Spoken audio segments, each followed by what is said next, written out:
নিচে লেগেছিল, ওই জায়গা থেকে ছেড়ে আঘাত করছে। ওই আঘাত শুনে সে যাইতে নিচ্ছে। ওনার স্বামীর নাম আমিরুল ইসলাম। সে কি জামাত করে? জামাত ইউনিয়ন বিএনপির সাধারণ সম্পাদক, সেক্রেটারি। ওনার স্ত্রী। জি জি, তার স্বামীকে আঘাত করছে, স্বামীকে অনেক মারছে। স্বামীর এখন বলুন না, কই এখন তার মোবাইল টোবাইল সব। তার মাথায় যে এটা ভেজা, এটা ব্লাড নাকি? না, এখন নিখোঁজ রয়েছে আমিনুল ইসলাম। এখন পর্যন্ত আমিনুল ইসলাম জামায়াতের যে নেতা, সে এখনো সেক্রেটারি, ইউনিয়ন সেক্রেটারি। সে এখনো মানে তার নিখোঁজ পরিবারের সাথে যোগাযোগ করে নেই। না না, এখন পর্যন্ত পরিবার কি জানতে পারছেন কারা তাকে অপহরণ করেছে? অপহরণ করেছে বিএনপি লোকেরা। মিছিল থেকে তাকে অ্যাটাক করছে, অ্যাটাক করে তাকে মারছে, মারার পরে কোথায় নিয়ে গেছে আমরা এখন ফোনও পাচ্ছি না কোনোভাবে। তাকে এখন কোনো তাকে নিয়ে গেছে, মারধর করার পরে তাকে নিয়ে গেছে। এখন পর্যন্ত তার কোনো হদিশ পাইছি। দর্শক, আপনারা দেখছেন জামায়াতের ইউনিয়ন সেক্রেটারি তাকে বিএনপি নেতাকর্মী মেরে তারপরে নিয়ে গেছে। সেই কথা শুনে তার স্ত্রী আসার পরে তার স্ত্রীকেও মেরে আহত করেছে। তাহলে আমার এলাকার মা এবং বোনদের উপর ওই নতুন জালেম বিএনপি হাত দেয় কি করে? আপনাদের রক্ত টকবক করে ফুটে ওঠে না? সারা দেশের মা এবং বোনদের উপরে তারা হামলে পড়েছে, তারা নির্বাচনী প্রচারণা করতে বাধা দিচ্ছে। আমরা কি নিশ্চুপ দেখে যাব? যেখানেই মা এবং বোনদের উপর হামলা হবে, এই এলাকার ভাইদের জানিয়ে দিতে চাই, সেখানেই প্রতিবাদ, সেখানেই প্রতিরোধ, সেখানেই নব্য জালেম বিএনপির কালো হাত ভেঙে গুড়িয়ে দেবেন। তারপর কি হবে? একটা মামলা আসবে, বলে দিবেন হুকুম দিয়েছিল রাশেদ প্রধান, তার নামে মামলা করেন। আসসালামু আলাইকুম রহমতুল্লাহ। সুপ্রিয় দর্শক, টপ নিউজ নিয়ে আপনাদের কাছে উপস্থিত হয়েছি। প্রিয় দর্শক, পটুয়াখালীতে জামাত কর্মীর গর্ভবতী স্ত্রীর পেটে লাথি মেরেছেন বিএনপি নেতা। প্রিয় দর্শক, আপনারা উপরে ফটোকার্ড দেখতেছেন, মিরর নিউজ এবং ঢাকা পোস্টে দেখতেছেন। প্রিয় দর্শক, আমরা ভিডিও দেখাবো, তার একটি ভিডিও আছে। তো প্রিয় দর্শক, আমি আগে আপনাদেরকে একটু পড়ে শোনাই মিরর নিউজ থেকে যে ঘটনাটা কি হয়েছে। এই বিএনপিরা যা শুরু করেছে তা বলার বাইরে। এরকম মা বোনদের গায়ে হাত দিচ্ছে প্রতিনিয়তই, প্রতিটি জেলায়, প্রতিটি শহরে, প্রতিটি গ্রামে। প্রিয় দর্শক, আপনাদেরকে একটু পরে শোনায়, আপনারা শুনুন। পটুয়াখালীর চন্দ্রদ্বীপ ইউনিয়নে স্থানীয় জামাতে ইসলামী ইউনিয়ন সেক্রেটারিকে নির্মমভাবে পিটিয়ে গুরুতর আহত করা। প্রিয় দর্শক, তার স্বামী পটুয়াখালী চন্দ্রদ্বীপ ইউনিয়নের জামাতের সেক্রেটারি, তাকে প্রথমে নির্মমভাবে পিটিয়ে গুরুতর আহত করা হয়। তারপর অপহরণও করে। অপহরণ করার পর তার গর্ভবতী স্ত্রীর পেটে লাথি মারে। এই বর্বর হামলার তীব্র নিন্দা ও প্রতিবাদ জানিয়েছেন বাংলাদেশ জামাতে ইসলামীর মহিলা বিভাগ।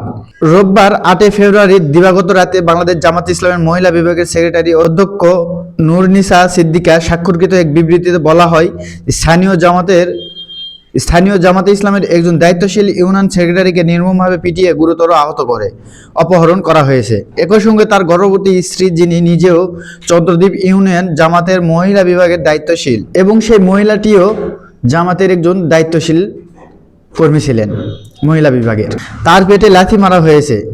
এ ঘটনায় মানবতা ও সভ্যতার ইতিহাসে এক জঘন্যতম কলঙ্ক।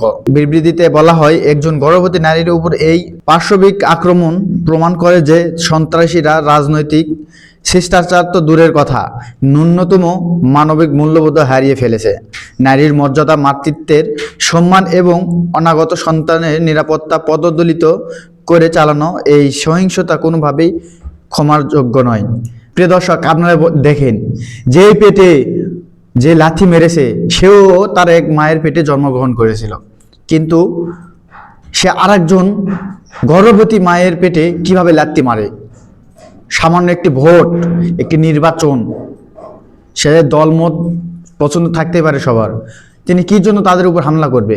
তারেক রহমান লিডার, আপনাকে বলছি, আপনি কি এগুলো চোখে পড়ে না? নেতাকর্মীদের তো মনে করেন ছেড়ে দিয়ে শুয়েছেন, ছেড়ে দিয়ে থুয়ে আজ নিচে ফুরনতে আছেন, একেবারে বিজয় হলে সব কিছু করবেন। তাহলে এটা কি? এটা দ্রুত বিচার চাই আমরা, দেখি আপনি কি করেন। প্রিয় দর্শক, এইরকম নেককার ঘটনা ঘটেছে প্রতিটি এলাকায়। আমাদের বাবা, চাচা, ভাইদের বলবো, আপনারা রুখে দাঁড়ান, এদেরকে প্রতিহত করেন। এটা দিন যাবে আরো বেশি হবে। 12 তারিখে তাদেরকে লাল কার্ড দেখিয়ে দিন। এখনো সময় আছে, আপনাদের ভেবে চিন্তে দেখুন আপনারা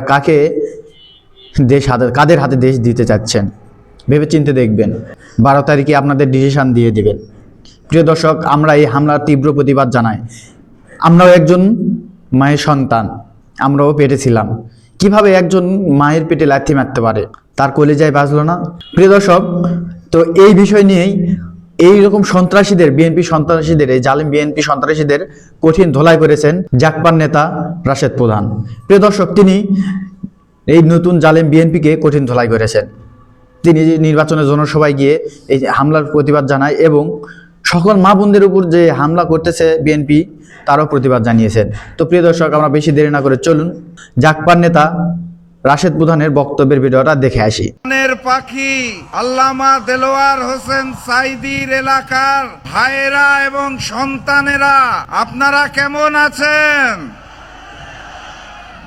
12 তারিখের প্রস্তুতি হয়েছে?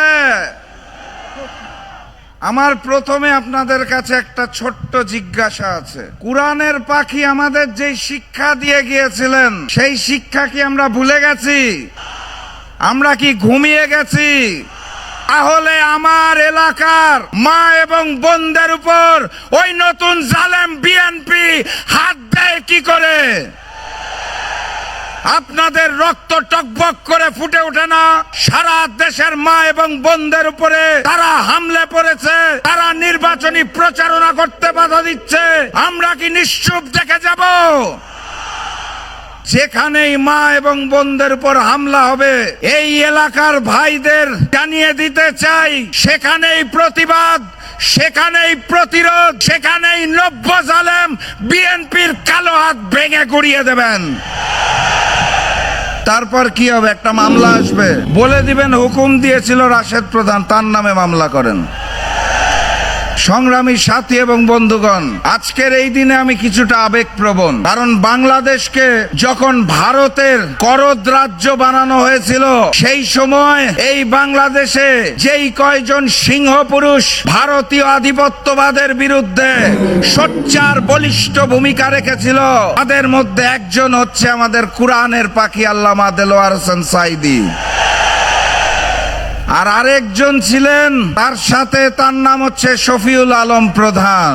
আজকে এখানে এসে কুরআনের পাখির 2 সুযোগ্য সন্তানের জন্য নির্বাচনী সমাবেশে আমি উপস্থিত হতে পেরেছি শফিউল আলম প্রধানের সন্তান হিসেবে। এটা আমার জন্য একটা বিশাল পাওয়া, আলহামদুলিল্লাহ। সংগ্রামী সাথী এবং বন্ধুগণ, আপনারা সবই জানেন এবং বুঝেন, লন্ডন থেকে একজন মুফতি উড়ে এসেছেন। জানেন নাকি আপনারা? আই হ্যাভ আ প্ল্যান বলে কি প্ল্যান আর ব্যাখ্যা করতে পারেন না। তারপরে আমরা দেখি আমাদের মা এবং বোনদের ইজ্জতের উপর তারা হাত দিতে চায়। তারপর আমরা দেখি তারা আমিরে জামাতের সোশ্যাল মিডিয়া অ্যাকাউন্ট হ্যাক করে নারী বিদ্বেষী পোস্ট দিতে চায়। তারপর আমরা দেখি নিশ্চিত পরাজয় বুঝতে পেরে 12 তারিখের ব্যালট বাক্স ছিনতাইয়ের পরিকল্পনা তারা করছে। এইটার নামই হচ্ছে লন্ডনের মুফতির আই হ্যাভ আ প্ল্যান। আমরা কি 12 তারিখ ওই ব্যালট বাক্স ছিনতাই হতে দেব? তাহলে ছাত্র এবং যুব ভাইদের বলে যেতে চাই, 11 তারিখ রাত থেকে ভোট কেন্দ্র পাহারা দিতে হবে। ভোটের ফলাফল ঘোষণার আগ পর্যন্ত ভোট কেন্দ্র চারপাশে হাতে একটা করে বাঁশ নিয়ে পাহারা দিবেন। পারবেন তো নাকি? আমার এই প্রাণপ্রিয় পিরোজপুরে আসন কয়টা? 2টার মধ্যে দাঁড়িপাল্লা আর 1টার মধ্যে পিরোজপুরের এই 3টি আসন, তিনোটাতেই জয়যুক্ত হয়ে আগামী দিনের প্রধানমন্ত্রী ডাক্তার শফিকুর রহমানকে উপহার দিতে হবে।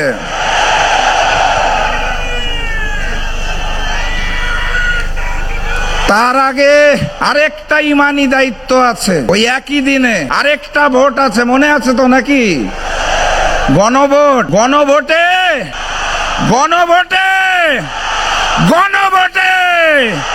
12 তারিখ গণভোটে হাঁকে জয়যুক্ত করতে হবে। পিরোজপুরের 3টি আসনে 3-0 গোলে জয়যুক্ত হতে হবে। আগামীর বাংলাদেশ আমরা মানবিক বাংলাদেশ হিসাবে গড়ে তুলব, যেখানে মুসলমান হিন্দু সকলে মিলেমিশে একসাথে এক নতুন বাংলাদেশ গড়ে তুলবে। আমাদের প্রতিপক্ষ ভাইরা নির্বাচনে নিশ্চিত পরাজয় বুঝতে পেরে নানাবিধ কথা বলেন। তারা হিন্দু সম্প্রদায়কে ভয় দেখাতে চায়। এই এলাকায় কোরআনের পাখি দায়িত্বে ছিলেন, তখন সনাতন ধর্মী ভাই বোনদের কোনো সমস্যা হয়েছে? মন্দিরে কোনো হামলা হয়েছে? কারো কোনো বিপদ হয়েছে? বরং 5ই আগস্টের পর ওই নব্য জালেম বিএনপি যখন চাঁদাবাজি লুটপাট শুরু করেছিল, তখন বাংলাদেশ জামাত ইসলামী এবং শিবিরের ভাইরা কাঁধে কাঁধ মিলিয়ে হিন্দু সম্প্রদায়কে নিরাপত্তা দিয়েছে।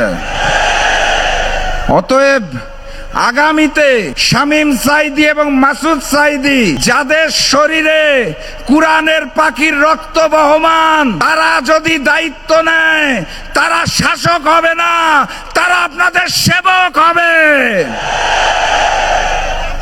তাহলে আর বক্তব্য দীর্ঘায়িত করতে চাই না।